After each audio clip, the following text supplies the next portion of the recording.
Morning, Claire. Hi, how are you?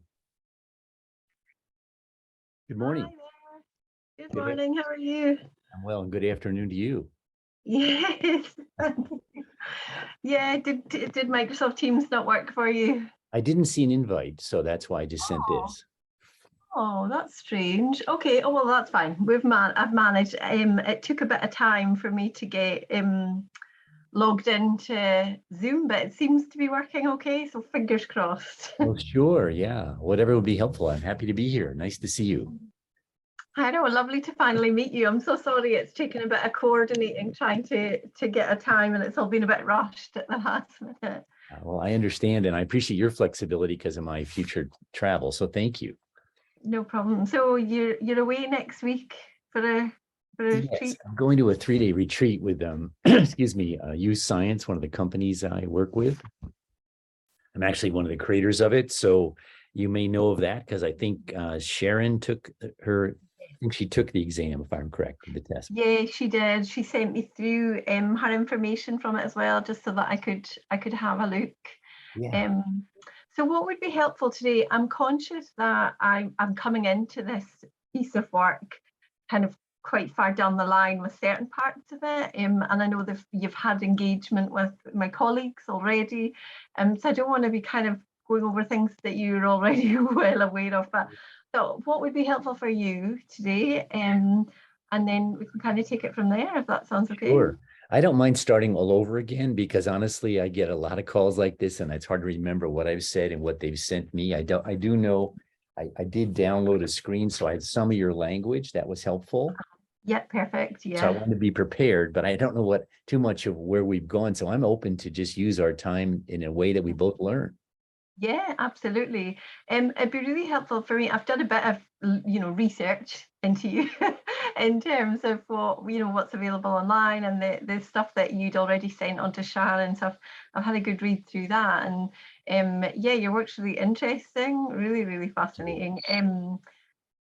For me, I've worked in careers for quite some time now. I came into careers by default. Looking for a job when I returned back home, and there was a job within the career service as an information coordinator. Yeah.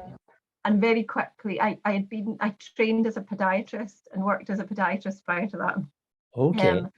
So very different career, um, but ended up quite quickly realizing this was a career that I actually thought, yeah, I could see myself doing this. So over a number of years, just worked my way up through the company in existence where I live in Scotland, and did my qualification in careers guidance in Scotland whilst working for Skills Development Scotland. And then I qualified in 2010. So I worked as a careers advisor for about 10 years. Prior to that, I was doing one-to-one work in the career space, but wasn't a qualified advisor at that point. And so I've spent, about 20 years now within the profession itself. And then latterly, I've been in management. I've been in team leader role and then in an area manager role. And then there was an opportunity, the Skills Development Scotland, whilst working on this big career review project, wanted to take someone into the team who was directly involved in delivery within the organisation. So I'm on a secondment into this team coming from being involved with direct delivery. So what I'll specifically be focusing on within the recommendations of the careers review, my piece of work is specifically focusing on the career development model and how that might look, and what job roles that will then lead to, and how that might look across the whole careers landscape across Scotland, not just within SDS, but also then starting to really look at SDS as an organisation, how we'll then deliver that as our own organisation as well. So that's kind of my remit. Sure. Well, your management background and all that is so integrative. I think it's lovely how you come into this. And I think it's good that people come into this field with some different insights, because it really needs to be, I think, frankly, disrupted a little bit. Yeah. Can I just get some clarity? Can I get some clarity? So is the Skills Development in Scotland, is that a government agency or is it a private agency? No, government, it's public sector. So Skills Development Scotland was established. It was actually established in 2010. Prior to that, it was an organisation called Careers Scotland. And yeah, it's public sector, it's government funded. Gotcha. Okay. Yeah. And Careers Scotland was just a career service. It was just focusing on that. And the reason Skills Development Scotland was brought in was that there was definitely a sense in Scotland that there was more needed to match up, that careers working alone wasn't good enough. We actually really needed to match up with what were higher education institutions, so universities, what were colleges, what were they doing in terms of developing people with the right skills that they required for future work and for the future labour market. Yeah. And this needs to kind of tie up the two. And so Skills Development Scotland was born in 2010 out of this need to kind of better match up the whole system.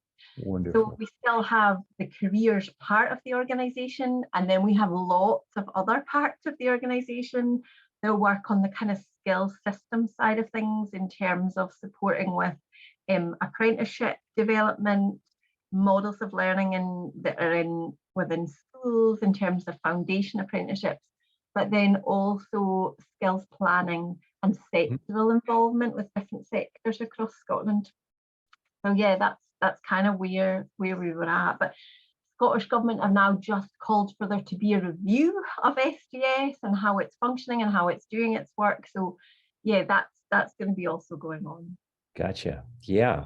Well, I remember 2 or 3 other colleagues that were somewhat excited about how they were working on things I was also caring about, because to me, career is much more than work. It's really your life roles, and we have to look at how we educate and how we prepare people for certain mindsets. And there's a certainly great question of prestige in some of our training programs. I'm very much a career tech educator supporter. And how do we live on purpose? And those were some themes I remember we talked about. I always get excited. There's about 4 different countries I'm working with right now with similar concerns, and many of them are the same as what I see in US. So would it be helpful for me do you mind if I take some notes while we talk? Is that okay? This is a recording if you want it. If it's okay, I'll just send it to you. Would that be? Yeah, that'd be perfect. I'll take some notes as we go along, because I think, this is so useful for me to hear, because I think, yeah, I get a sense that you kind of, the key things that you feel are really important are very similar things to kind of where my mindset is and where I felt there's been gaps in terms of our delivery in the past. So Yeah, well, this is recording, and I meant to ask for your permission. I just always start that way, but I'll send you this recording if that's helpful. yeah, perfect. Why Yeah, don't we start from zero and just learn together if that's helpful? yeah, I'm used great. to things starting and stopping, but I don't remember what I've told you, so I don't want to bore you. No, you're not going to do that. So lately, I've been playing with this idea that we need to democratize access. Mhm. That deals with equity, but also the prestige of training, skill training, and so forth. Secondly, we have to personalize pathways. We need many more pathways for lots of reasons, whether it's SES or access and geography, whatever. Third, we need to validate people's assets. And I've been into this industry that's been driven by what are your interests?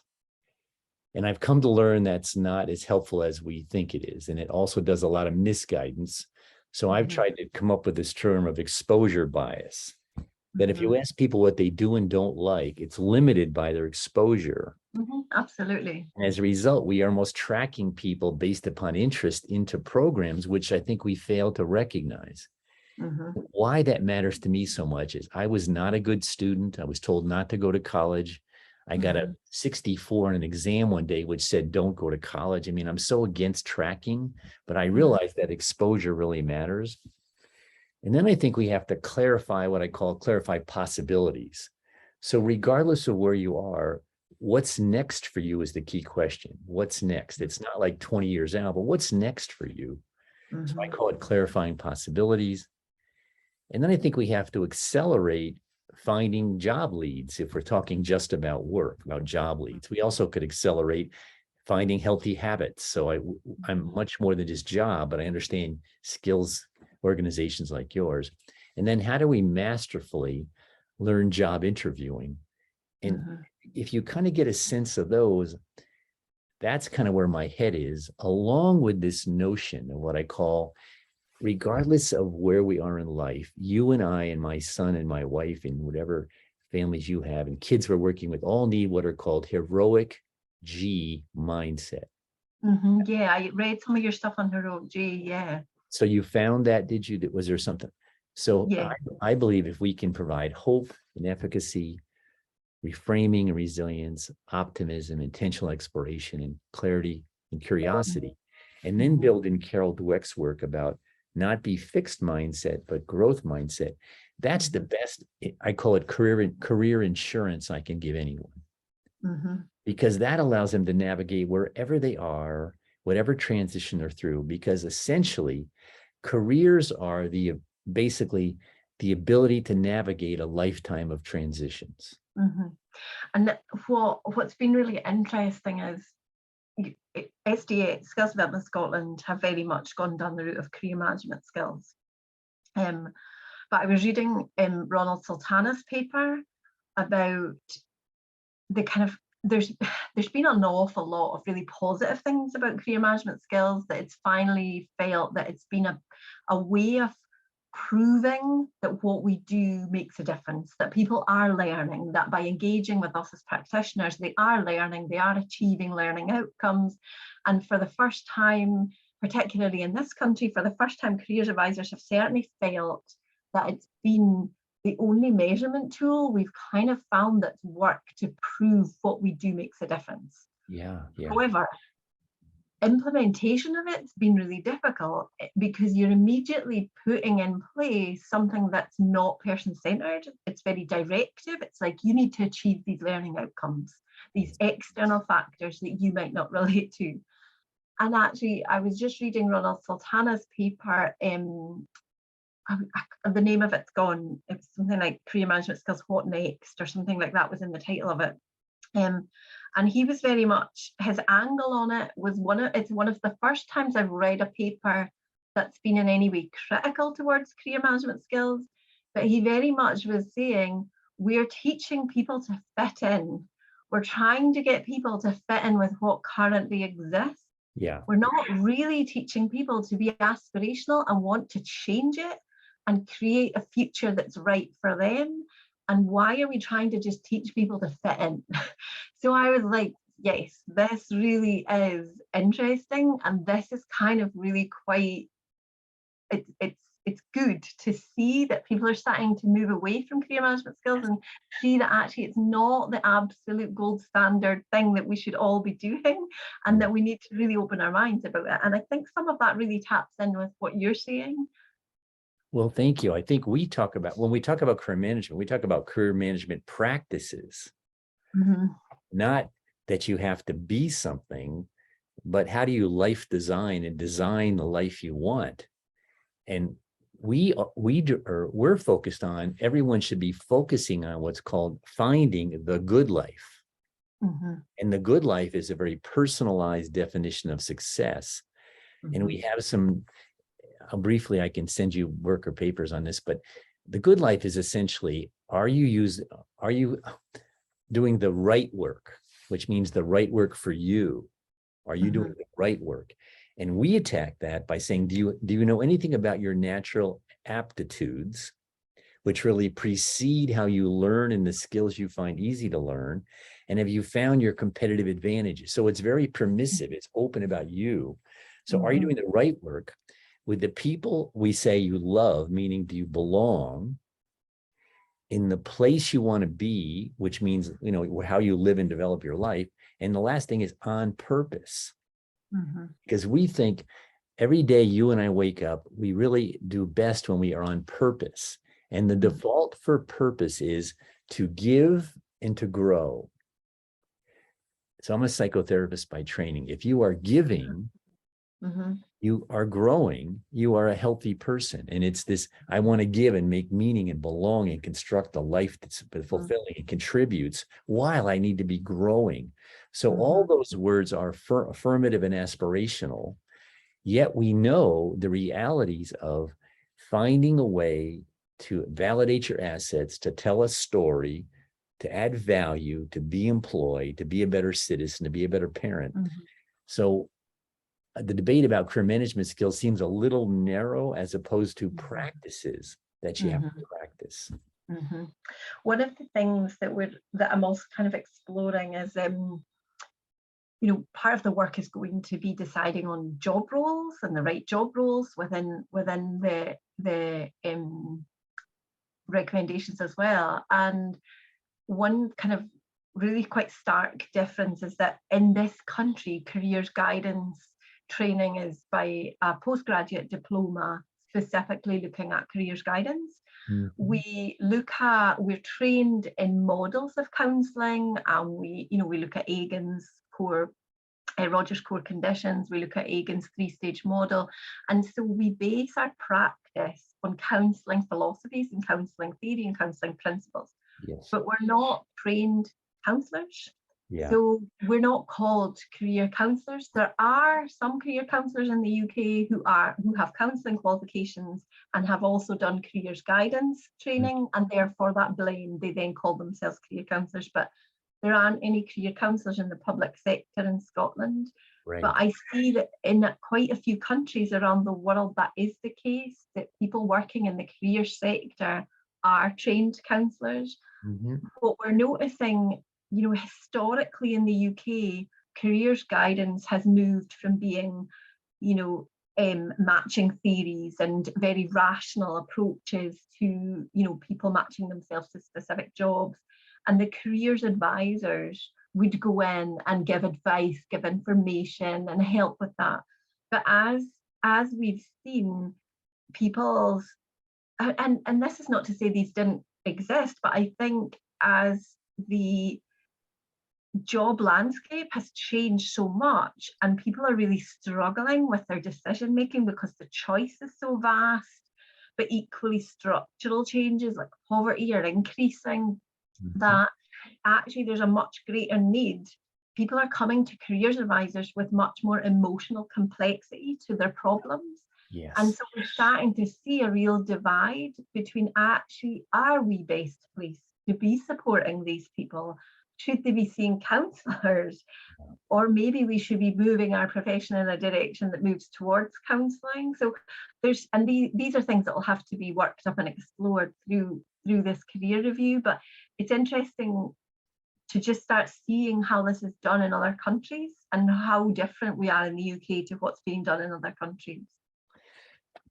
And that's such a pivotal question that I'm seeing all over the world.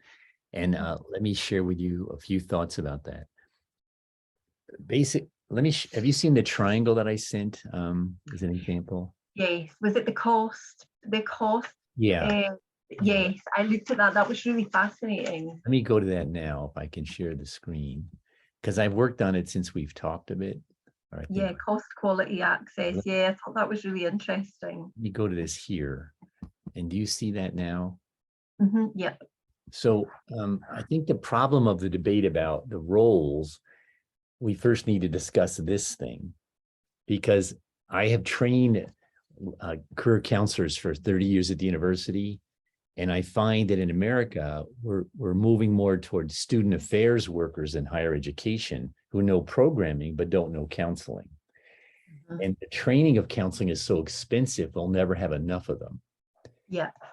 So then you have the issue of career development facilitators and other paraprofessionals and advisors and coaches.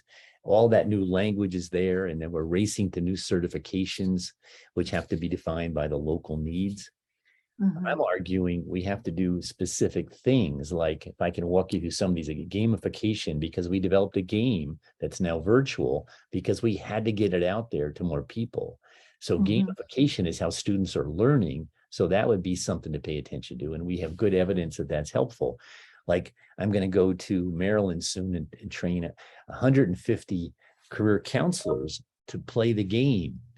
But then they can use the game in classes and other ways to get more impact. The value of peer support is immensely valuable. How do we make tech friendly? How do we give them more self-directed tools? The power of mentoring is another thing that is so critical. And we are learning that unless you embed things in the curriculum, you'll never get to scale. You got to do exciting things in curriculum to get this. So we have whole universities now they're embedding things in the curriculum. So then it gets used. And then what they do is in colleges, they charge a fee like buying a book so they can get access to passcodes to do things technologically. So those are just ideas about how to get through this debate. The other thing is we've just finished a major research project in Canada. And we said, regardless of the level of practical experience, whether it's vocational education or practicum or internship or problem-solving learning, it's the experiential learning is one of the circles, but the second one is reflection on that. Because John Dewey said, it's not the experience, it's the reflection on the experience. And then we go, okay, if that's the reflection of your experience, which is the best way to learn, what does that mean for your career outcomes? The third circle is career outcomes or career development. The next thing is future ready lens. We've been thinking about this issue of what are the skills you need in the future to navigate a world of transitions. And there's some good work out of Singapore, which is where I worked there for a while, about what are the future ready lenses you need to have? How do you approach like with a future readiness? Because we don't know what it'll look like. And then we just talked about the heroic mindset. Now I find is I would look at how my colleagues train career counselors, and none of this is discussed because they go back to basic therapy models. And I was trained by Carl Rogers myself, as well as Albert Ellis. And you know the book, What Color's Your Parachute? Have you seen that book? Yeah. And that I wrote that section. That flowers me personally. So I believe in the power of storytelling and making meaning of your experience. So while I believe in assessment, it's trait factor, like you science, I also believe, how do you make meaning of that through storytelling? Because that gives you both aspirational, and it talks about how you have self-efficacy for what it is you think you can do. Simply matching is very dangerous. I'm working, you know the company Indeed by chance? Indeed? Yeah. I'm working with them now, and what they found is they find all these people get jobs, but they're low wage and they don't know how to move forward. And that's the disease we give people if we only match and don't give them. There's a lot of work too about the impact of storytelling on integration within your brain of the different component parts and the emotional and the rational parts of your brain kind of coming together and being able to work in tune with one another through storytelling. Yes. So there's some really interesting things in that. In terms of the work you were relating to about Singapore and what is future readiness, that certainly in terms of career management skills and the way that was developed within Scotland was very much a way of, saying, right, if you get to these, if you manage to reach these learning outcomes, that shows you've got a future readiness. So I guess that was kind of the theory behind the career management skills learning outcomes. I think that's true. I think the challenge is it's not that you arrive at it, it's you need to practice, use these practices. Because again, if you believe a career is navigating a lifetime of transitions, it's how do you practice those management skills? I'm dealing with somebody now who's had a major loss in their life, and they're kind of one of a theorist, and they're struggling so much because they have these skills, but it's how do they practice them every day? The new transition now, they got an accident. The next time maybe they lose their wife or they lose a job. It's practicing these skills. It isn't like you get them and you've arrived. Yeah, and that's what I think is one of the potential failings within that model, is that there's the sense of if you get here, you'll be fine. Yeah. And actually that's really not the case. But also there's just a real lack of person-centeredness about it, and that it's very directive. And that's fitting the rational matching model that way. And I don't think I think they're more malleable. They're not that rational, and their context is critical. So I'm trying to be giving language and models that aspire people to learn practices that allow them to navigate transitions. And a lot of that is knowing where to look for information or how to tell a story about your assets. Or get feedback. I mean, the reason I love Use Science is nowhere are we giving feedback to them about their natural competitive advantages. I was author of the career decision-making system. There were 20 million users, and I quit using it because I saw the problem with it. It tracked people, and it didn't really get them to aspire because they didn't know anything else what they experienced. And our data, we're getting tremendous data from Use Science. The number of aptitudes in women equals the number of men, but the opportunities don't. So it's not a genetic thing. It's just I haven't had experience to do that. The reason I like the game is because you're telling stories, you're getting affirmed, you're using peer support to say, what is it you want next, Claire? That's the thing we're after.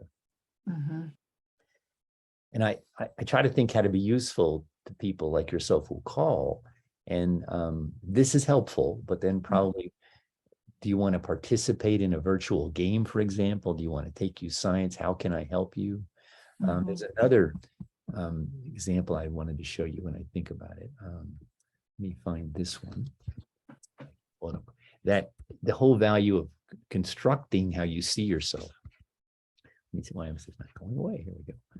Let's see if I can find this one. So can you see my screen still move around a bit? Okay, so this is a chart. One of the things I like to do is, sorry, it's not working. Let's get up here. There we go. I believe that unless you make meaning from your experience, not enough happens. So if you'll notice up in the upper left is purpose and life design statement. It's like I've still got the cost quality access triangle. Okay, I've not done right. I've messed up. Let me find that other shot I want to give you. Where did that go? Let's see. I lost it, I think. Slideshows. Here we go. And I feel like I'm talking too much and not listening. I apologize. Can you see it now? No, it's fine. It's still the triangle. It's still the cost quality. Let me new share. Here we go. There we go. That work? So I know this isn't easy to read, but let's just say an example. In the upper left-hand corner, I want to help Claire have a purpose and life design statement. And if she had this, she could even put it on her mirror every day to kind of give her clarity. So you notice where it says Rich 69 up here? Yeah. So that's me. At 69 years old, I said, this is who Rich is. I want to use my strengths for seeing the big picture, bringing out potential, and advancing ideas. Now, it's like you fill in the blanks. Now, I have a pretty good vocabulary because I'm in this business, but notice under, it says my strengths in the middle. We gave people lots of strengths to identify from, and they could choose 3.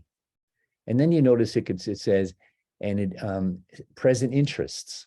And then we give them interest to choose. And then we give them impact, and we give them different kinds of impact and values. And this will help me too. It just was an aggregator that the more we help people practice learning about themselves, they can develop their almost purpose and life statement.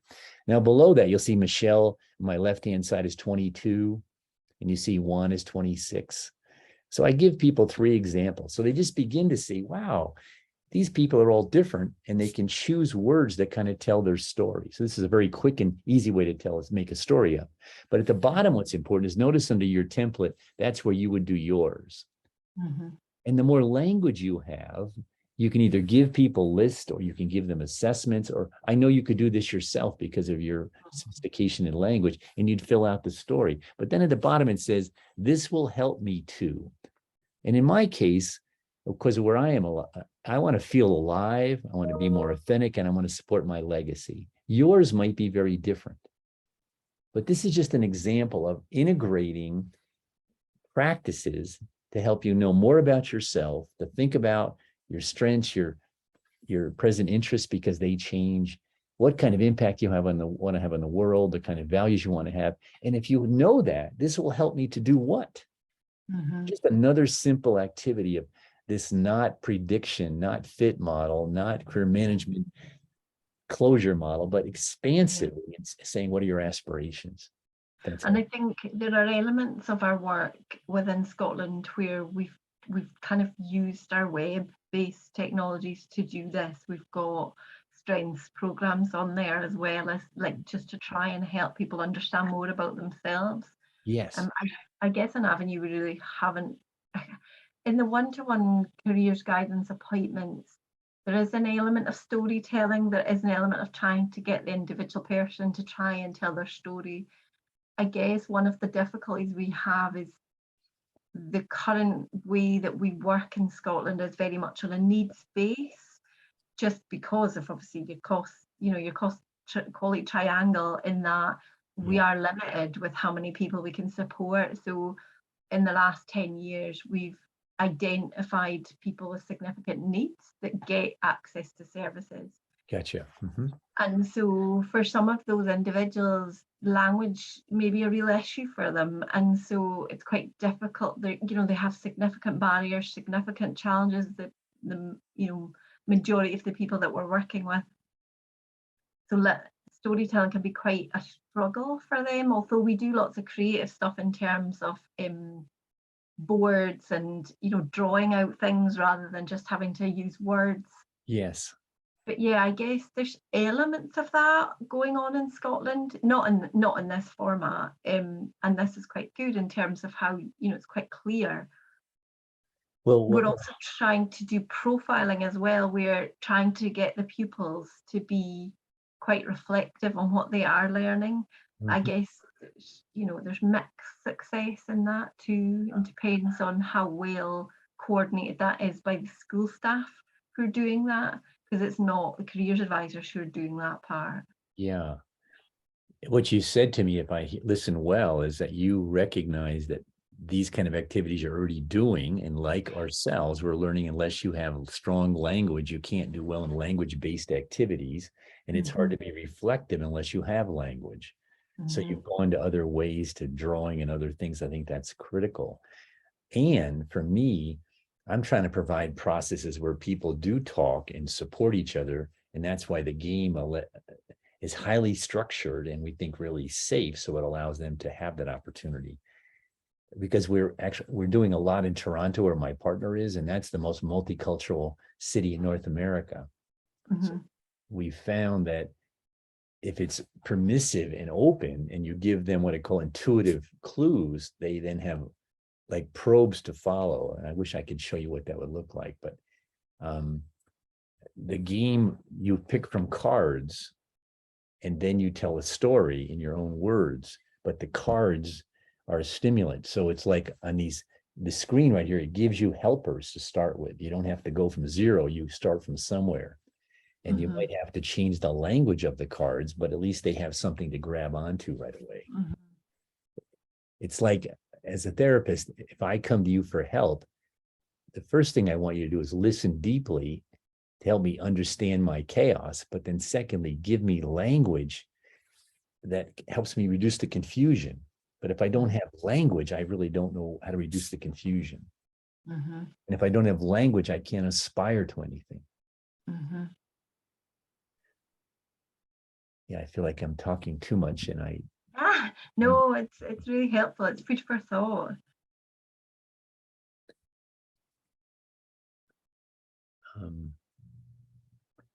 Yeah, I think, I guess that resonates a lot with what you're saying in terms of language. And it's not necessarily, for some of our clients, it's not necessarily language as in, English as a second language. It's language as in just the capacity, yes. their level of knowledge and understanding. So when I'm sorry, go ahead. And quite a few pupils that we work with have significant additional support needs, and it's trying to find some systems that tailor to. Yeah, having a job and finding a job is not in isolation. It's surrounded by daycare, travel, my food habits, my taking care of my mother, all of those complexities. So it's very difficult to isolate it and think you can fix that one piece. So the wraparound services are really what we're trying to provide in addition, so that you have a phone to call for an interview. You can get a bus ticket to get to a job interview, all of those critical things. What's the setup within America? Is it kind of differentiated between states? Is it kind of a similar approach to careers work across the states, or what? How does it do? Sure. So the federal government gives money to the states, and then the states go to their state departments of labor and try to resolve the things. But there's a fair amount of transfer of best practices, and there's a fair amount of conferences that people share information. So there's a fairly universal bit of information. We have a universal ONET system, which is the database that everybody can go to. So there's quite a bit of standardization. What happens is the level of training, back to the roles people play, and what roles do the people play, and that might affect the ability to be more effective or appreciate capacity, or and again, it gets back to that triangle of access. How can we do things that are greater in scale while also having better quality while keeping costs low? I mean, that's why I think you have to start with that. And that's why I always argue we got to go back to getting good quality by doing larger, highly scaled activities and self-directed activities, so that when I meet with Claire, I'm fully present because I have access to all the things that the person has done. If I'm just talking about, tell me what you like to do, that's a very inefficient way to use Claire's time. And something like this aggregator here, take this home and finish it, or bring it back, or online do it, or in my case, take you science, because it's written as a consumer product, not as a coach product. That the person can go home with 2 massive reports, but they also can be interactive on the machine. And that's where we think we're having such tremendous growth. That's why that seems so valuable. And I'm now able to show a new product called the interview readiness, which is you take a series of yes/no questions about what you know about job search. And then if you write no, we show you the answer and might have a video telling you from an expert hiring person what that means. And then we help you take the job you're looking for, or the 3 jobs, and identify the competencies. And then we help give you a personalized set of questions to go home and practice telling stories about behavioral interviewing. And that's now all based upon the principles I showed you earlier available. Because we know that if Claire comes to a workshop on job search, unless she goes home and has a personalized way to practice with somebody in her house those questions, she'll go to the interview and not be prepared. So we're trying to maximize that peer support in those other systems I was showing you. Do you have any kind of like frameworks in terms of measurement frameworks across your profession in the States as well? And Yeah. what do you use there? So I think you have to, again, get back to it. Are the measurements self-report, like I think I did this or I can do this, versus observational? So that's always the tricky part. Mm-hmm. I'm looking for something. Mark Savickas has come up with something called career adaptabilities, and I can send you that. And those are kind of self-reports. So you have a pre-report and a post-report, hoping the intervention made a difference. There's that piece. Yeah. We've also done some research on that heroic mindset.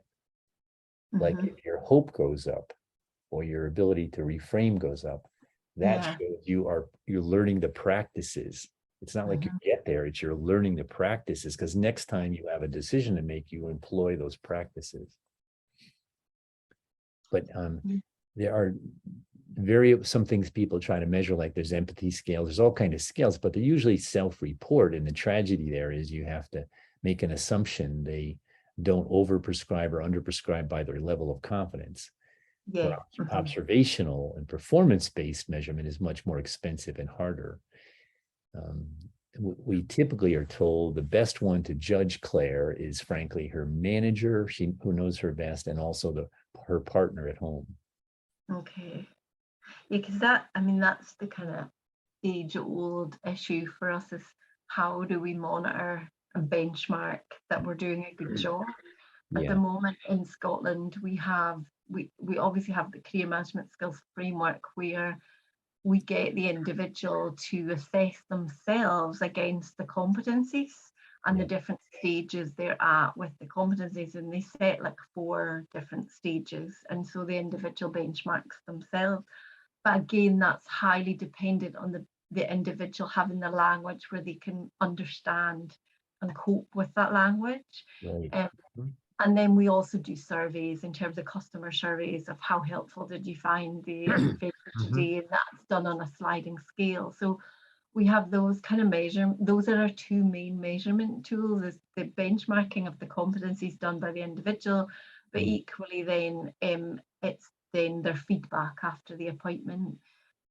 What we're trying to figure out is how do we, because we're looking, the career review is not just looking at Skills Development Scotland, it's also looking at how careers advisors work in universities, the colleges. Yes. But it's also looking at how do those working in the career system, for example, those working in employability key worker positions, so charity-based projects helping to help people get into work who's doing a lot more kind of information and advice type work. How do we find a kind of consistent level of benchmarking across the whole system within Scotland? So it's a big ask to try and find something that everybody would find easy enough to adapt to their own unique organisation, but give a consistency across Scotland for what we're doing and how we're doing it. Yeah. So yeah, it's a big challenge, and for me it feels as though it's got to come from a person-centered perspective of what that individual's requiring. But I don't know. We're going to explore it really and see and put that out there to kind of user groups and consultative parts of the project to find out what people think. Well, one of the assets you have is that your population base is, it's somewhat small country base. It's not like you're talking about China. So your ability to try, pilot, and look at promising practices has some capacity to do that. So that's exciting in that regard. One of the things that we've done on the other side of my life with this One Life Tools, which is so let me bring that site up and maybe that's helpful. Let's go there. Let's put this way. Is this helpful? I hate to feel like I'm taking you down rabbit holes. I don't mean to. I'm just trying to. No, it's really helpful. It's just good to have conversation and to speak to someone who's, you've done a huge amount in this landscape. So I think part of what we're trying to do with this piece of work is treat everybody like they're the expert. So we're consulting with the users, we're consulting with the Yeah. practitioners, we're consulting with the other professionals from other agencies, but we're also wanting to consult with people who are working in this landscape and doing these. So it's like trying to bring everybody's ideas and inputs into one big melting pot and then trying to find out, right, where's the way forward? So Yeah, it's really helpful just having these discussions. sure. I've enjoyed it. Well, if another part of me is to say, can we build a system that includes either playing a game face-to-face or virtual, which allows us to get to scale, that produces stories for people to make meaning out of their experience by using these prompts. And then when they're done, that information, one way to capture that information is we call this our Who You Are Matters. Notice the title Who You Are Matters, because it is student-centered. They produce this document, and that's part of this board game we talked about. But now we can do that virtually. We do it in 19 countries where people, any population at any day that we offer this, just come in and sign up. And they do that. So then we can get data collected. That data then can be stored on a dashboard for that individual client. We then take them from there to give them a 12-step process where they look at video and follow the steps to basically continue to tell stories on their own for homework.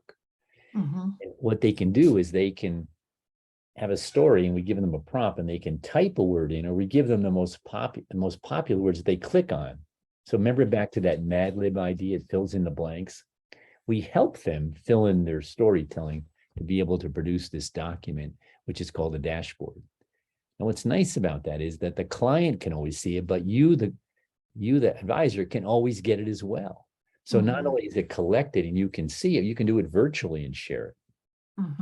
So we do something with you face-to-face or virtually, and then we send you to, with a passcode, to do this online, to write other stories that collects all this information. And then what happens is it brings you back that I can look at all your data virtually or in person, and then puts you through this process where you co-create actions and clues you're looking for to get to the solution. Because we've got to get to scale again. We've got to make it that way. So I think this particular, let me think how to best explain this. There's this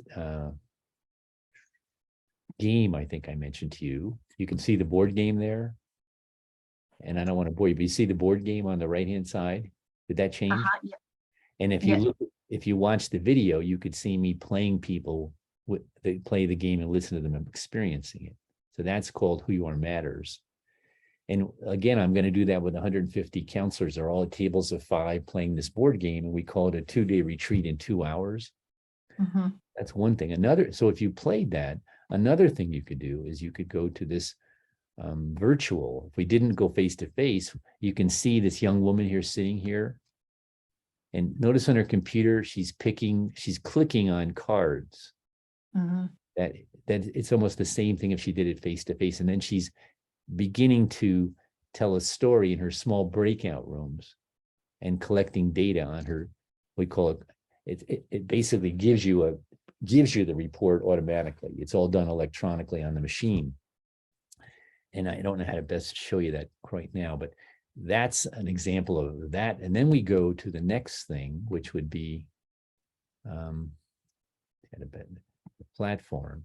So then if you'll notice here, and you can, this is stuff you can watch yourself.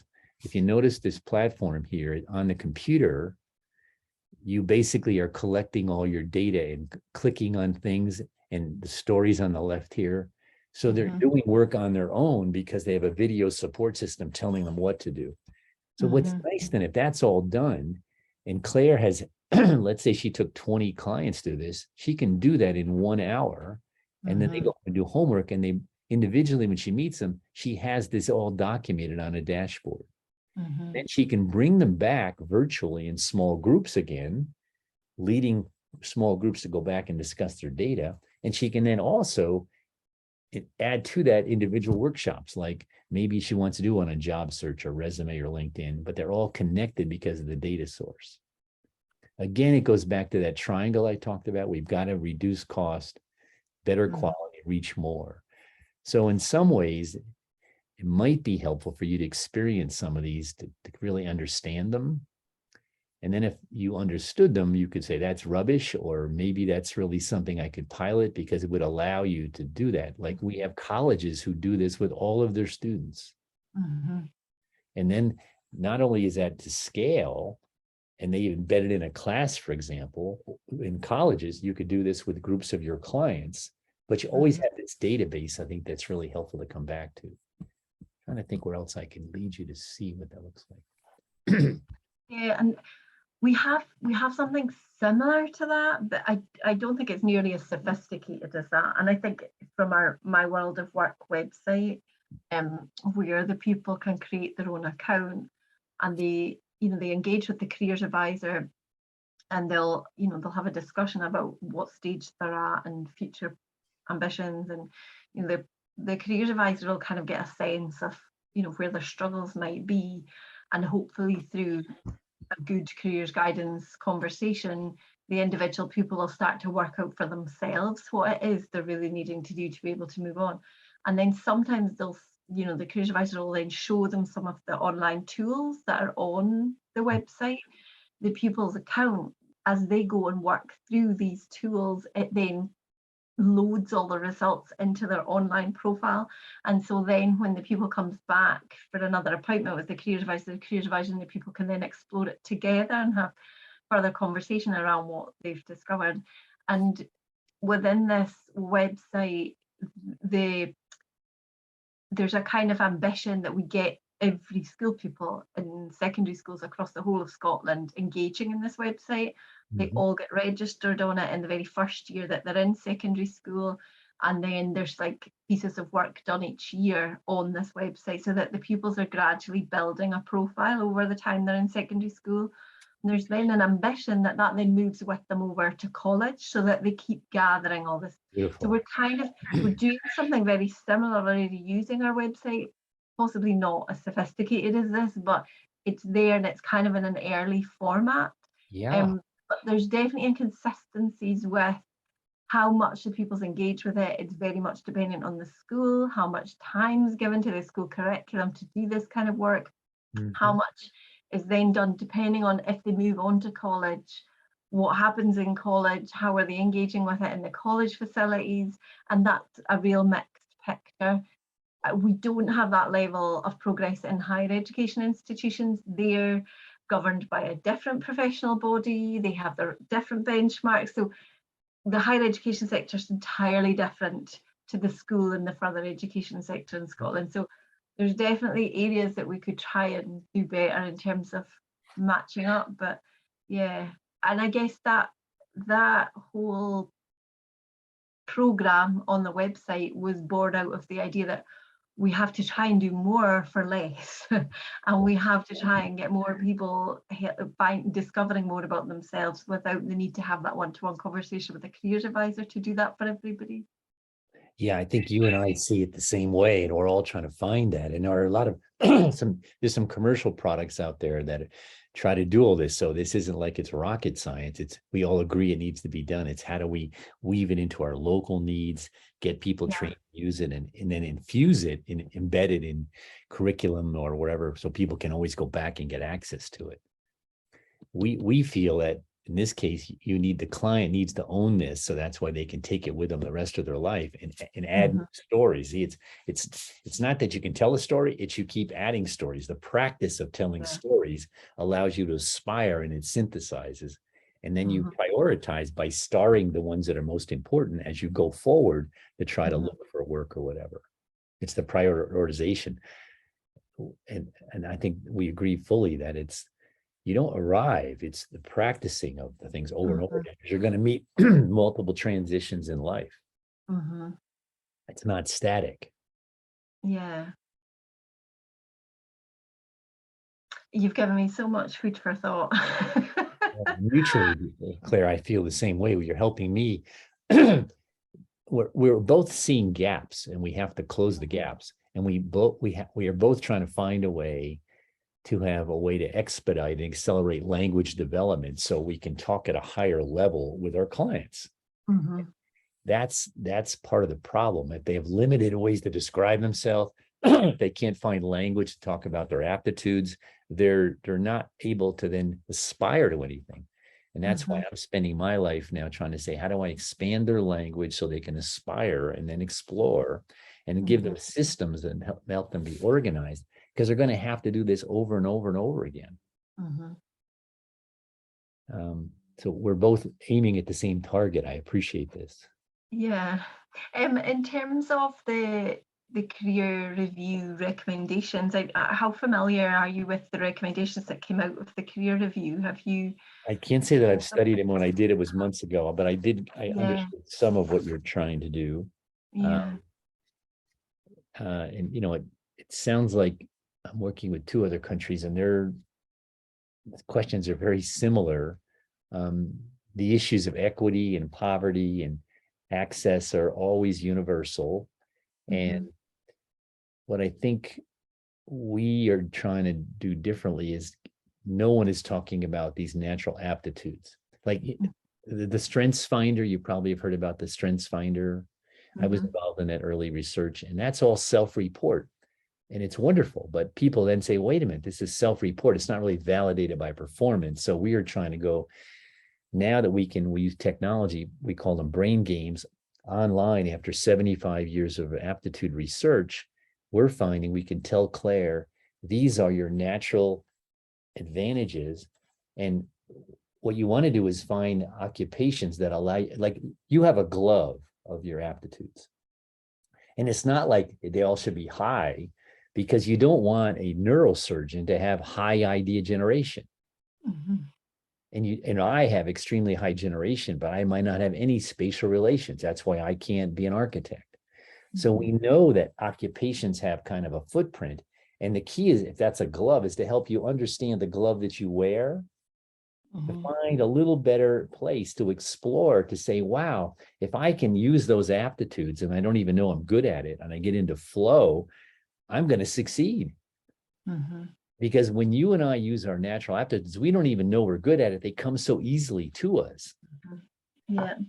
And if I can lead you to explore occupations you've never even heard of, how could you aspire to them unless I help you learn about them and explore them? And then say, wow, some of these you would naturally have a better competitive advantage than others. And see, that's heresy. We've been just telling people, tell me what you love to do and then go do it. Well, that's a lie. And it comes back to your very earlier point of, it's about what you're exposed to as well. And, we're dealing with, across Scotland, we've got some very, very rural areas where the jobs available are very small. And so, their exposure, those people who are trying to make their kind of first transition decisions, they're exposed to such limited options. Yes. That when you're then saying, oh, but you could go and do this and you could go and do this, to them sitting reading a job profile of a job they have had no exposure to whatsoever is very difficult for them to make a decision on. Right. And so there's real challenges there. And the way we've, I think, tried to tell people is say, well, if you have these interests, let me show you occupations with people with the same interests. And some of them they might not know. So you can expand their exposure. However, that's only their interest. It doesn't mean they could do them well. So what we do is we flip that and say, let us first give you a look at those occupations that you've already demonstrated you have the talent to learn quickly. And let's learn new job titles you never existed. So that's the aptitude only. Then we show them by interest only. And then we look at the overall algorithm to suggest ones they recommend based upon interest and aptitudes. I can probably, do you want to go a little bit longer? I'm sensitive to your time. No, do you know what? Yeah, I'm sorry, I have to go and head to another meeting. But I'm sorry, we've kind of run out of time. That didn't feel like an hour at all. That was really, really interesting. Thank you so much. I really appreciate you giving up your time to speak to me today. Yeah, enjoy your retreat next week. In terms of how this is kind of moving forward, it's a bit, it's pretty fast paced. But I'll keep in touch and give you a shout. I think it would probably be helpful to have future discussions, if that's okay with you. Sure.